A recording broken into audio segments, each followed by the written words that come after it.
শ্রদ্ধার সাথে বাংলাদেশের আজাদী আন্দোলনের সকল শহীদদের স্মরণ করছি। বিশেষ করে আমাদের 1947 সালের আজাদী আন্দোলনের সকল শহীদদের স্মরণ করছি। 52-এর ভাষা আন্দোলনের সকল শহীদদের স্মরণ করছি। 1971 সালের মহান মুক্তিযুদ্ধের সকল শহীদদের শ্রদ্ধার সাথে স্মরণ করছি। 90-এর স্বৈরাচার বিরোধী আন্দোলনের সকল শহীদদের শ্রদ্ধার সাথে স্মরণ করছি।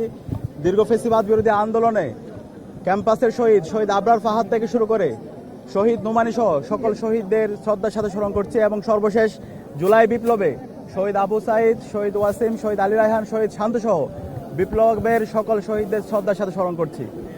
বাংলাদেশের যতগুলো আন্দোলন সংগ্রাম হয়েছে, যতগুলো আজাদী লড়াই হয়েছে, প্রত্যেকটা আমাদের অস্তিত্বের সাথে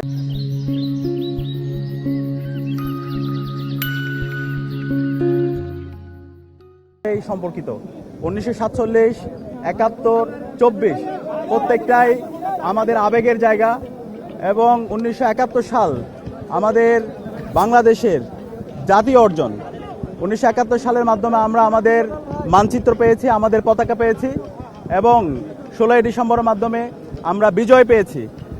আমাদের স্বাধীন ভূখণ্ডে আমাদের প্রত্যাশা ছিল মুক্তিযুদ্ধের যে আকাঙ্ক্ষা, একটি ইনসাফ ভিত্তিক বাংলাদেশ বিনির্মাণ করা, সেই মুক্তিটা আমাদের গত 54 বছরে আসেনি।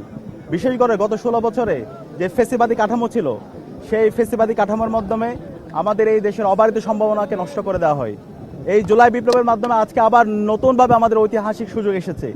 আজকের বিজয় দিবস থেকে আমাদের প্রতিজ্ঞা হলো গত 16 বছরে এবং গত 54 বছরে বাংলাদেশকে যারা একটি অকার্যকর রাষ্ট্রে পরিণত করার জন্য চেষ্টা করেছিল, বাংলাদেশের যে অবারিত সম্ভাবনা সেটাকে নষ্ট করার চেষ্টা করেছে গুম, খুন, আয়নাগর প্রকল্প এবং সর্বশেষ 24-এর যে জুলাই বিপ্লব, সেই বিপ্লবে যারা গণহত্যা এবং শিশু হত্যা করেছে, খুনি হাসিনা এবং তার দূষরদেরকে এই স্বাধীন বাংলাদেশে বিচারের আওতায় নিয়ে এসে এই স্বাধীন বাংলাদেশে ইনসাফ কায়েম করা, এটা হচ্ছে আজকে আমাদের প্রথম প্রতিজ্ঞা।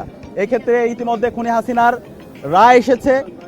হাসিনাকে দিল্লি সন্ত্রাসী, এই খুনি হাসিনাকে আশ্রয় দিয়েছে। আমরা অন্তর্বর্তীকালীন সরকারের কাছে অনুরোধ করছি এই খুনি হাসিনাকে দ্রুত সময়ের মধ্যে দিল্লি থেকে বাংলাদেশে এসে তার রায় কার্যকর করতে হবে। এবং একই সাথে যত অপরাধী, যত গণহত্যাকারী এবং শিশু হত্যাকারীরা দিল্লিতে আশ্রয় নিয়েছে, তাদেরকে দেশে এনে স্বাধীন বাংলাদেশে তাদেরকে বিচার করতে হবে। সেটা হচ্ছে আজকে আমাদের বিজয় দিবসের অন্যতম একটি প্রতিজ্ঞা। এবং একই সাথে আমাদের সহযোদ্ধা, যিনি সবসময় আগ্রাসনের বিরুদ্ধে, আধিপত্যবাদের বিরুদ্ধে যিনি সবসময় কথা বলেছেন এবং এই জুলাই বিপ্লব পরবর্তী নতুন যে বাংলাদেশে আমরা স্বপ্ন দেখছি, সেই বাংলাদেশের জন্য যিনি কাজ করছেন, আমাদের সহযোদ্ধা শরীফ ওসমান হাদিকে সন্ত্রাসীরা গুলি করে মারাত্মকভাবে আজকে আহত করেছে। সেই সন্ত্রাসীদেরকে দ্রুত সময়ের মধ্যে অ্যারেস্ট করে তাদেরকে বিচারের আওতায় নিয়ে আসা এবং এটার সাথে যারাই পরিকল্পনাকারী আছে, পরামর্শদাতা আছে, নির্দেশদাতা আছে, তাদেরকে দ্রুত সময়ের মধ্যে আইডেন্টিফাই করা। এবং আজকে বিজয় দিবসে আমাদের প্রতিজ্ঞা হলো এই আধিপত্যবাদী শক্তি, আগ্রাসনবাদী শক্তি, তাদের বিরুদ্ধে আমাদের প্রতিরোধ জারি রাখা। বাংলাদেশে আর কখনো এই আগ্রাসনবাদী শক্তির স্থান হবে না। বাংলাদেশে রাজনীতি করবে যারা বাংলাদেশপন্থী যারা আছে তারা, এবং বাংলাদেশপন্থী সবাইকে আমরা ঐক্যবদ্ধ হওয়ার জন্য এই বিজয় দিবসে অনুরোধ করছি। আমরা আশা করছি আমরা সবাই মিলে যারা বাংলাদেশপন্থী আছে, যারা দীর্ঘ ফেসিবাদ বিরোধী আন্দোলন করেছে, আমরা সবাই মিলে আগামী সুখী সমৃদ্ধ ইনসাফ ভিত্তিক বাংলাদেশ বিনির্মাণ করব।